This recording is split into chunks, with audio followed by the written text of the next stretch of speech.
Welcome to Jed's Journal Podcast from the Jed TV studios on the campus of Purdue Northwest in Hammond, Indiana. Now here's your host, Jim Dedelow. Worst things have happened. Get a tent and sit under it. As long as it's not bad lightning, we'll all just sit there and actually have to talk to each other. I've been to some really good graduation outdoor barbecues when it rained, because you got to sit under the tent and talk to each other. Coming up is the Podkol reunion, and that is it's my family, and we have it out at Lemon Lake. And most of the time it's just hot and kids are running around, and they have a frisbee golf thing that goes right by the shelter. And it gets a little bit obnoxious as it's actually along the fairway, and we've had people that will just kind of come up and walk through our party and then, maybe grab a capusta or something, or try to grab it, or just reach into a cooler and then keep going on with their discs on their back. And I don't mind, but there's a couple of my Polish relatives that are under the belief that if you're not invited and you didn't pay for it, get the hell out of here. And I believe those were the exact words to a number of these disc golfers. You get into disc golf and you get this feeling like it's almost like a Grateful Dead feeling, like, dude, we all get along together. We're just out here playing disc golf. And do you mind if I take one of your Pabst Lights? They just came out. Anyways, in terms of the no traffic, and there's a lot of heat, man, but you get a little breakup for it on Thursday. Tomorrow, please don't. I'm meeting with some Hobart coaches, and I've got some other stuff. But in the morning, I'm going to try to play golf in this heat and just get my... It's supposed to be a high of 93. That's probably exactly what I'm going to shoot. So, anyways, I just have not been playing well, and I'll tell you why. It's always the clubs. I bought clubs like Bryson DeChambeau, and they're all one length. So my wedge is too long and my 5-iron is too short. But the whole idea is that you would really have to have only one swing. All of my clubs now, from 5 to a sand wedge, are all the length of a 7-iron. And it has been a very rough year trying to figure them out. And I'm finally coming around with some of that. And I'll see if maybe I can break the 90 threshold, which has kind of been my threshold for a while. Typically, I'm a mid-80s guy, maybe low 80s, maybe 87, 88. But, man, I've been up over 90 this year many times, and it's been... Can I say fugly? I think I can, but I probably shouldn't. Anyways, I want to hear from you, and then I got a bunch of stuff to talk about, and I hope that you're having a good summer. How about you? Are you having a good summer? Sure. Every day is a vacation day for retirees. Do you lose track of what day of the week it is sometimes? No, I have a full schedule of stuff. Okay. And, Trucker Mike, he called in yesterday. He's on meds. He started the doctoring. Anything new on his state of affairs? I got to apologize because he's in...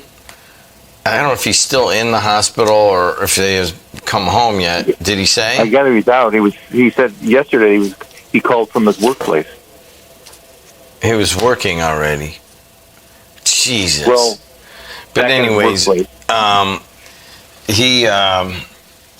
two things. First of all, I'm waiting on a part for the TuneIn app. We broke it down, and then we realized that to restart it up, it's going to take a couple weeks. So if you listen on the TuneIn app, please just switch over and watch on JED TV, and you could just put the volume up on JED TV.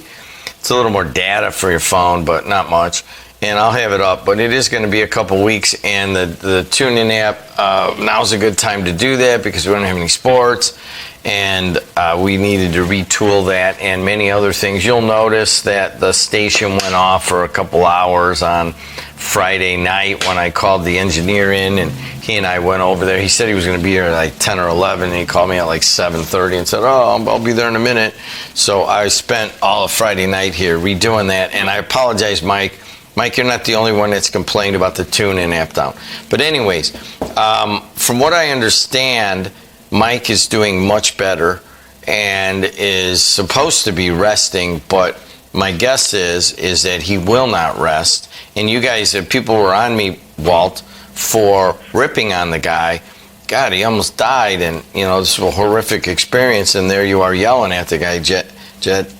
I was yelling at him because I care about him, and I know him, and he pushes it to the limit. He just had a real big incident. He needs to relax for a little while. Mike, if you're listening, that's you, my friend. But he's doing better, Walt. What a weird situation, Mm-hmm. Got the news. I'm curious as to how it ended up with Fox. Yeah, they used that story in all around Fox, the Fox network. I don't know why other networks didn't pick it up. Part of it is if Fox picks it up, and then kind of all the other stations on the other side, maybe they don't want to pick it up, or if CNN picks it up, Fox will kind of look the other way. But anyways, it was mostly Fox, and they did use it in other markets. And Dave Gearman and Perry Stabler, as they called them, are minor celebrities for about 15 minutes. You know what I mean? Well, why not? Also, Paul Goddard and, of course, Tom Dabberton.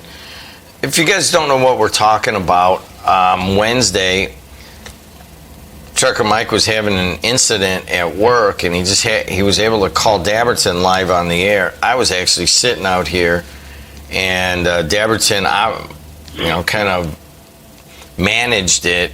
Dave Gearman and MX ran over to the yard there in Gary, and Paul Goddard was in contact with the EMS, and they may have saved his, certainly saved further damage, may have saved his life. And it all played out on the air, and it became a news story on Fox, and the Times did a nice news story about it. But really, Saturday, the Times had a 10-paragraph column on Saturday, page A3. Headline: WJOB listeners rush to save caller. That's crazy, man. I didn't ever read that. I saw the article. I didn't get to read it. Yeah, here it is. There's a picture of Dabberton at Pierogi Fest, which is next week. This week is Festival of the Lakes. You gonna go, Walt? Maybe. Really?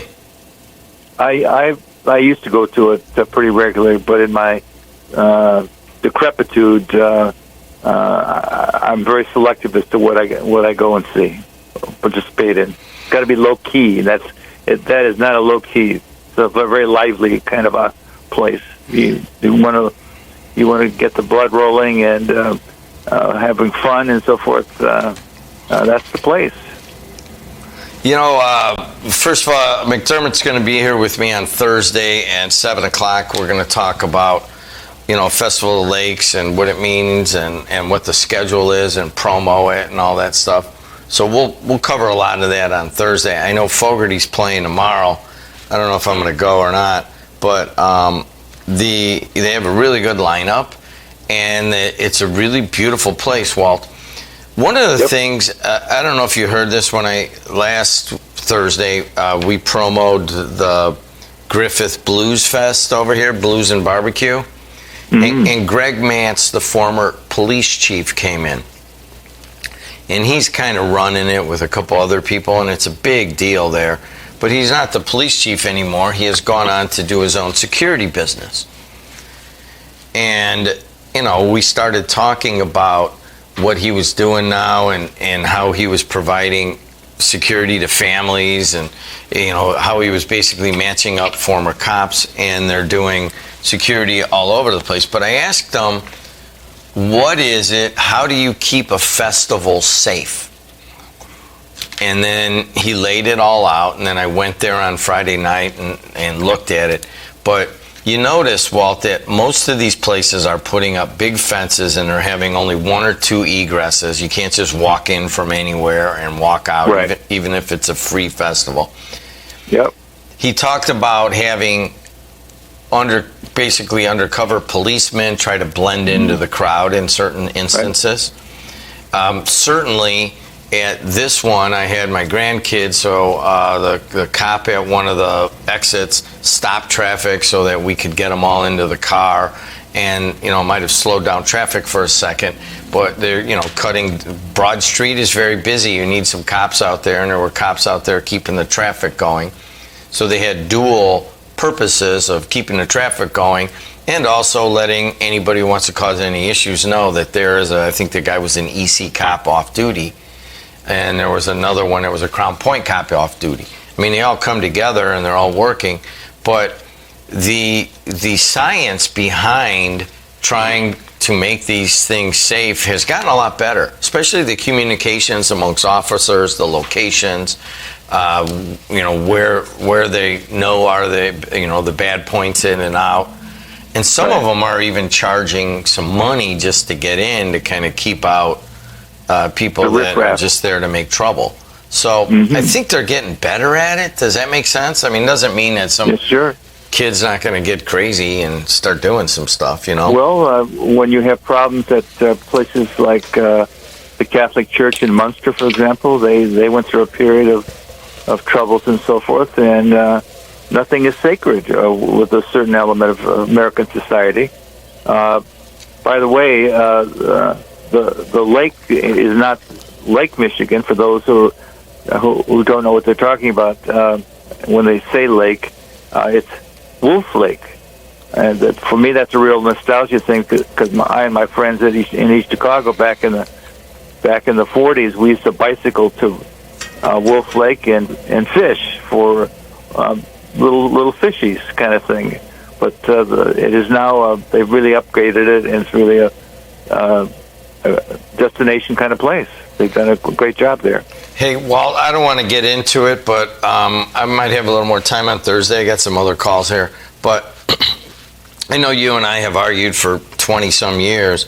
Not argued, but we've contemplated what our role is in the balance between industry and environment here in Northwest Indiana. And the front page of the Time, Nippon's steel takeover of U.S.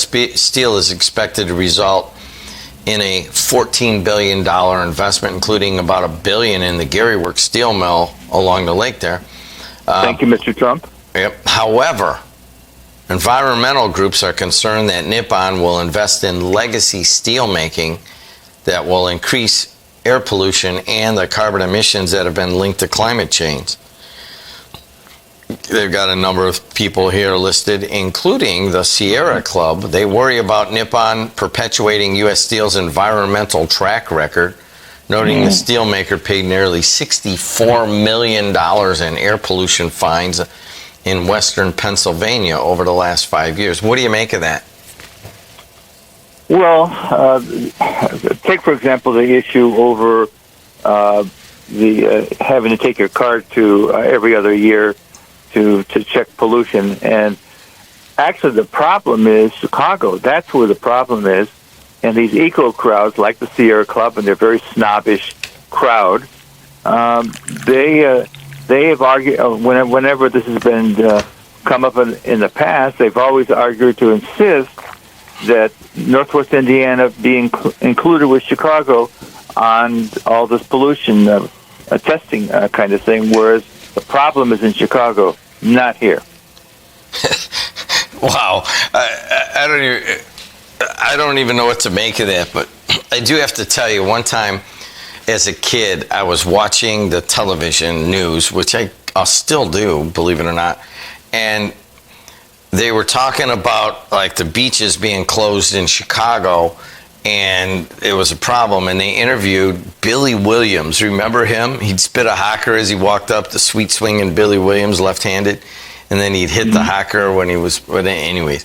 He was a left-handed left fielder for the Cubs, and he batted third for years.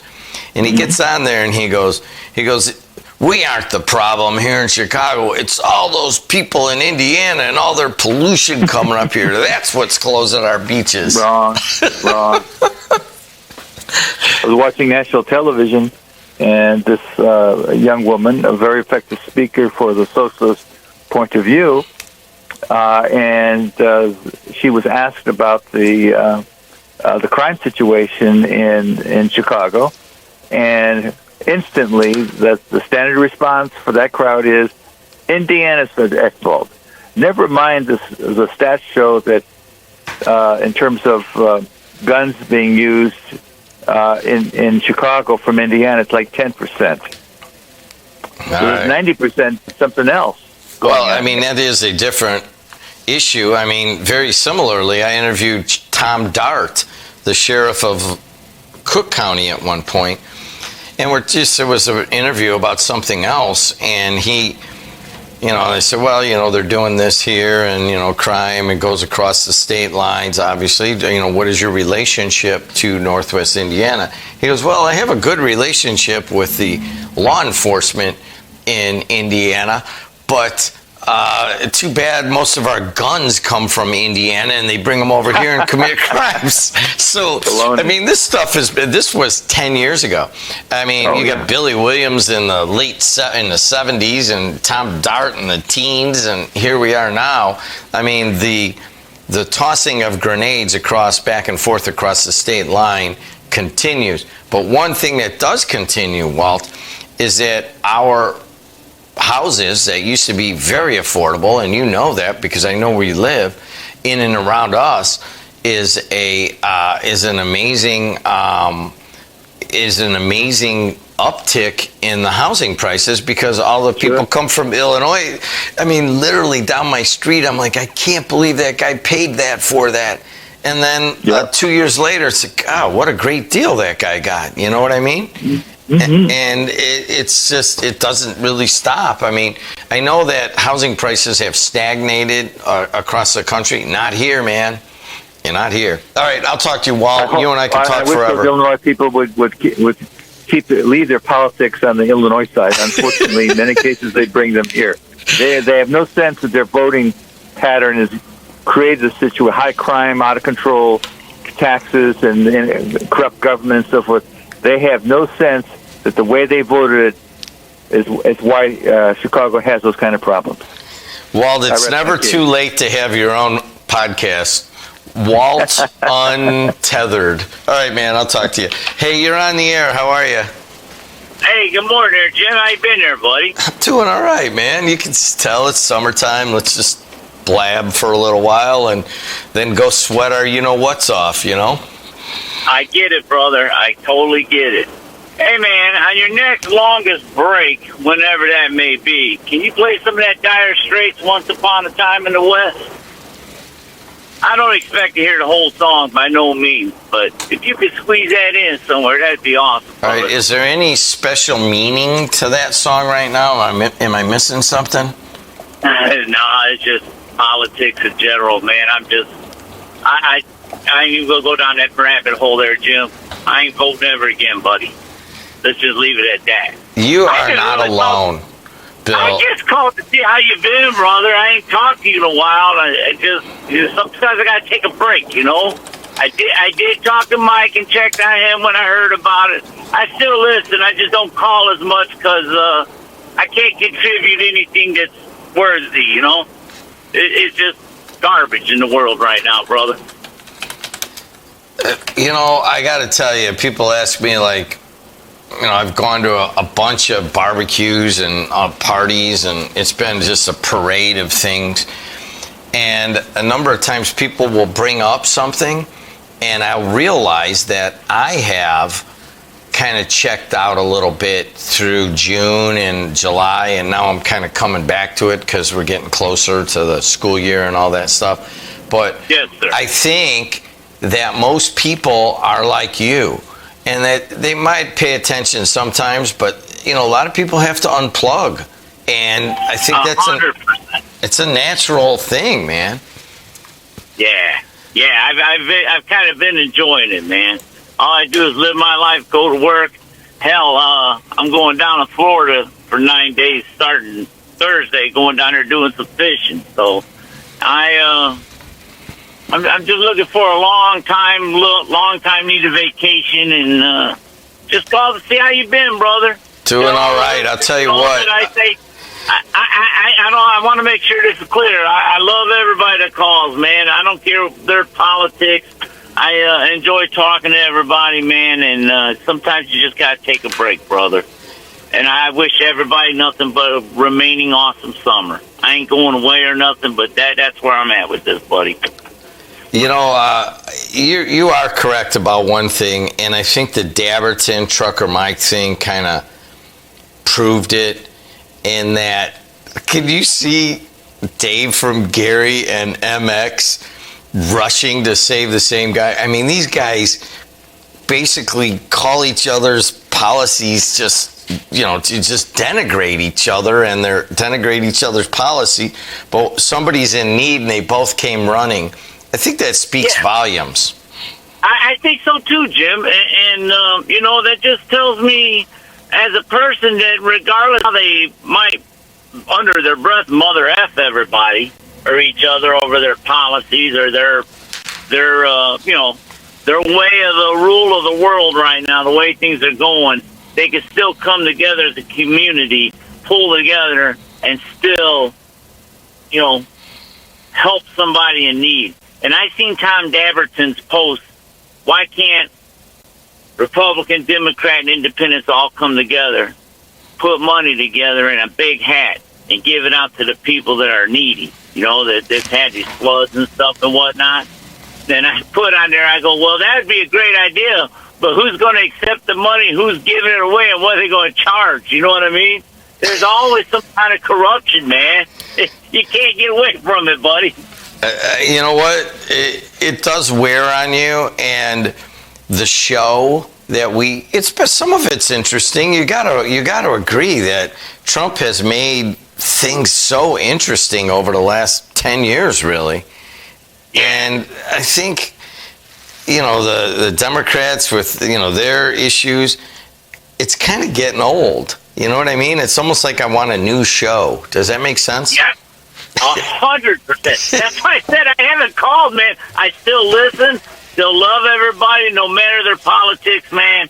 But I just had to take a long break from the calling, man.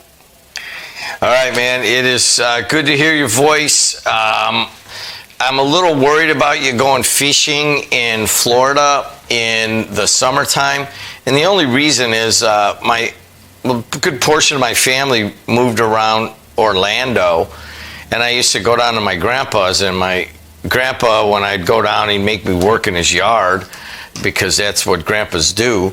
And there was always these alligators. He lived on a stream, and in the winter he would be like, don't worry about it. But in the summer, he's like, dude, you got to watch alligators in the summer. That's when they get snippy. He goes, I don't know why, but they that's when you have your trouble. So remember that. Stay away from those things. You know the one thing I always do when I go to the airport, Jim? I'll sit down and have myself a Jack and Coke.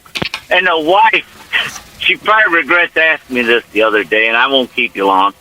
She goes, can I ask you a question? I go, absolutely, honey, what? She goes, why you got to have a Jack and Coke before you get on every plane? I said, well, hell, honey, if the plane goes down, I at least want a little bit of alcohol in my system. I said, I ain't going to be one on the plane screaming and crying. I'm going to be like, well, hell, here we go, world. She goes, why would you say such a thing? I said, it's true. You never know, man. You just never know. It is what it is. I can't control it if it goes down, honey.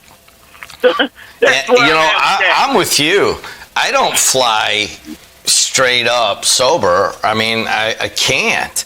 I mean, I used to do that, but I don't really do that anymore. I went to the doctor, and I don't take these pills that are for anxiety or whatever on a regular basis. But when I'm flying and there's delays and the kid's crying and it's hot in there, I mean, it could build. You know what I mean? And so sometimes you got to get a little help. Yeah. I just like my Jack and Coke. I put on them Beats headphones, listen to some old classic rock, and I'll be good, brother. But, hey, man, I just want to go ahead and cut you loose. And if you get that Dire Straits on, brother, I appreciate it. All right, you got it. Thanks a lot. Talk to you. All right, bye. All right, well, obviously, I'm not going to get to heavy topics today. We're just going to blab, unless you got one on your mind. Hey, you're on the air. How are you? Good morning. It's time to move on. From what? Okay, everything's all done with me. Everything's getting taken care of. But, let me say something. A long time ago, that one lady rode her bike somewhere, and she come out, somebody stole it. And then another lady had her cat go flying out the door, came back, and the station helps everybody out, It's not just me, it's everybody. This station has done so much for people, So kind of, can you all chill out about me? I'm sitting in a chair out here. I'm all set up. I got 2 trucks to kind of finish getting ready this morning.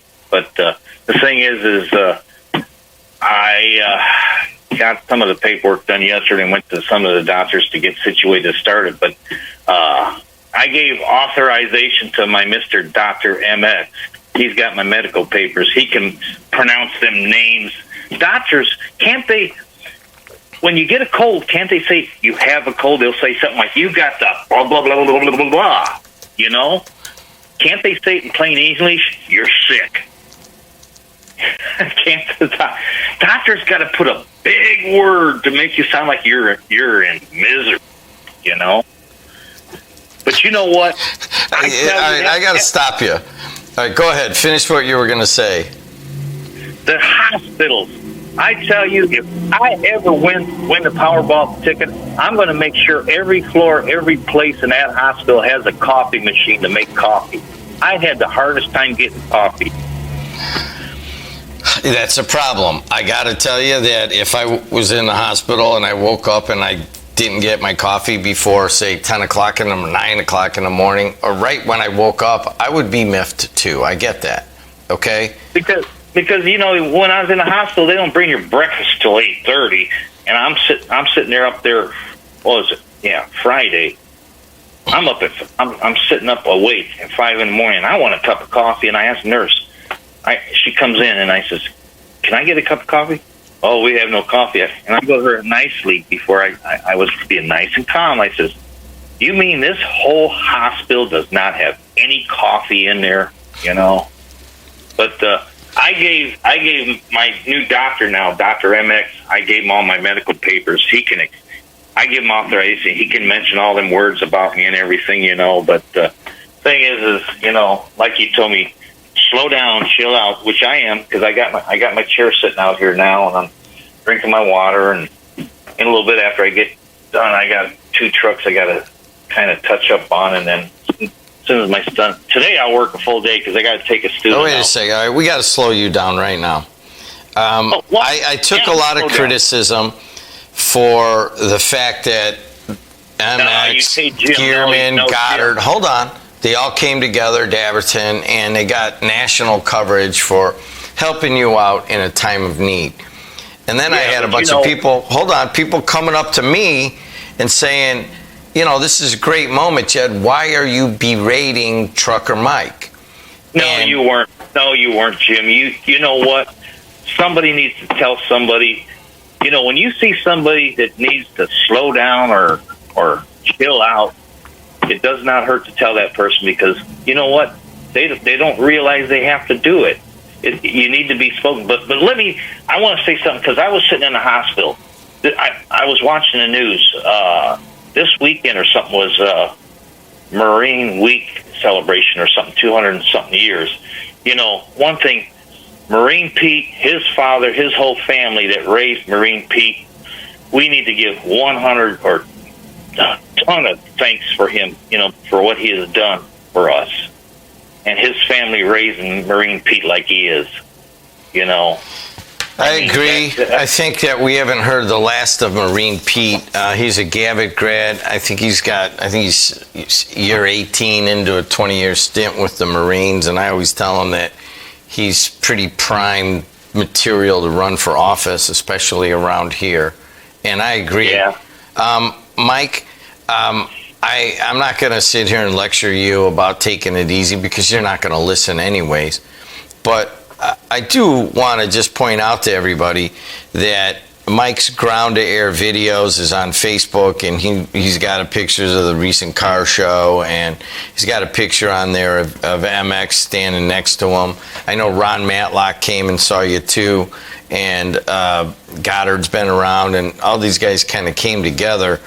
But I just wish that you would hear 10% of what I'm saying, okay? Because right now we are in one of the hottest stretches of weather that many of us could remember.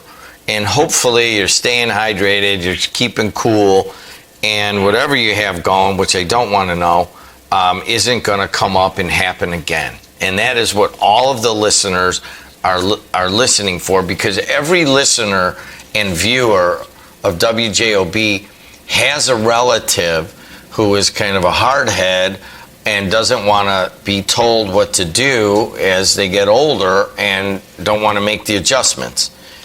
Yeah, but you know what? The nice thing is, you know, the Dedelow family rescued the station and kept it going, and then now try to keep it going another 100 years, and then your kids, grandkids take over, and it'd be another 200 years that this station should never, ever, everybody out there should tell all their family, friends, everybody to be focused on the station, because this station has done so much wonderful things, has progressed, and, the station is just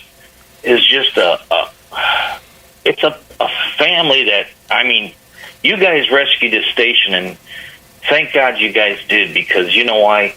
It shows that this station cares about this region and everybody out there. All right, Mike, thank you. I'm glad everybody wanted to hear your voice, that you're feeling better, and but please heed the warnings, okay, my friend? Yeah, I'll sit down and shut up. All right, man. I'll talk to you, Mike. Thank you. If you guys don't mind, just going to take a second here. Mike's Ground to Air Videos here's what AI says. Mike's Ground to Air Videos is a photography and videography service that offers a range of services, including aerial photography. According to Facebook post, Mike's Ground to Air Videos has provided services for events such as parades and birthday celebrations. It's mostly just drone footage and photos that Mike takes with his camera. It's a little bit different this year in that it is so hot everywhere, and that heat is building up on a lot of different people. And I will tell you that today is an ozone action day, as you heard on the news there on 219 News Now. And you got to watch the weather. You got to watch getting outside. I was going to clean out some gutters this afternoon, but I think I'm going to wait until the evening and do that.